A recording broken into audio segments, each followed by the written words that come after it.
Nous allons maintenant réaliser un recadrage, donc non pas libre, ni même homothétique comme on vient de le voir dans nos deux vidéos précédentes, mais un recadrage avec des dimensions imposées.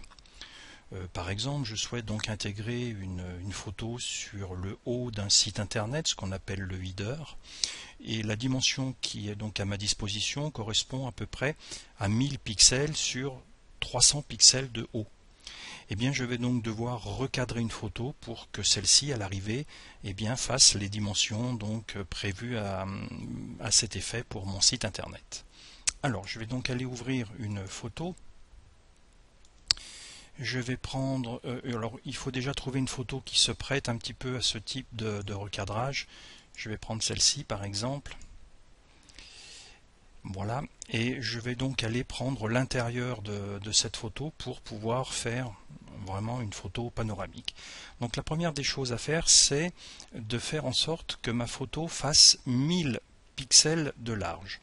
Je m'aperçois dans le logiciel que cette photo fait 1024 par 768.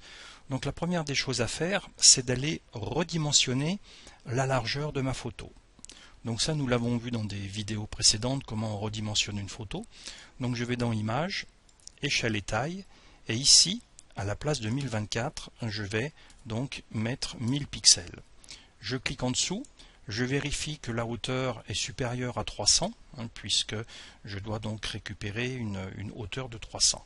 Donc je fais ici Échelle, et maintenant ma photo a déjà une des deux dimensions prévu donc réglé puisque la largeur fait 1000 pixels. Cette dimension de 1000 pixels, je vais donc l'utiliser pour la largeur et je vais donc maintenant devoir recadrer ma photo pour que celle-ci fasse 300 pixels de haut.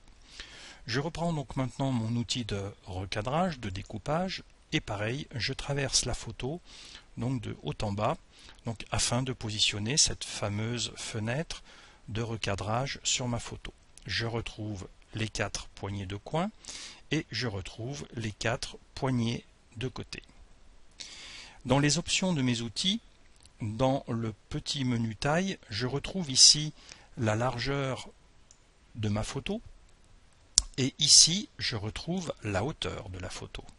Or la hauteur ne correspond pas aux dimensions qui sont donc disponibles sur mon site internet, qui sont donc de 300 pixels. Donc à la place de 750, je vais donc aller taper 300 pixels, je fais entrer sur mon clavier et vous voyez que maintenant la fenêtre qui se trouve ici correspond donc à 300 pixels de haut et 1000 pixels de large. Mais le problème c'est que la fenêtre a pris uniquement le ciel, ce qui n'a pas beaucoup d'intérêt sur cette photo.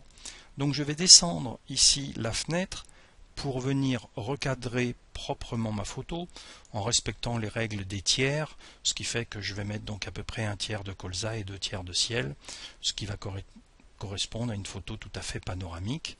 Donc là j'ai bien 1000 pixels de large, j'ai maintenant ici mes 300 pixels de haut, je fais entrer sur mon clavier et ma photo est maintenant recadrée.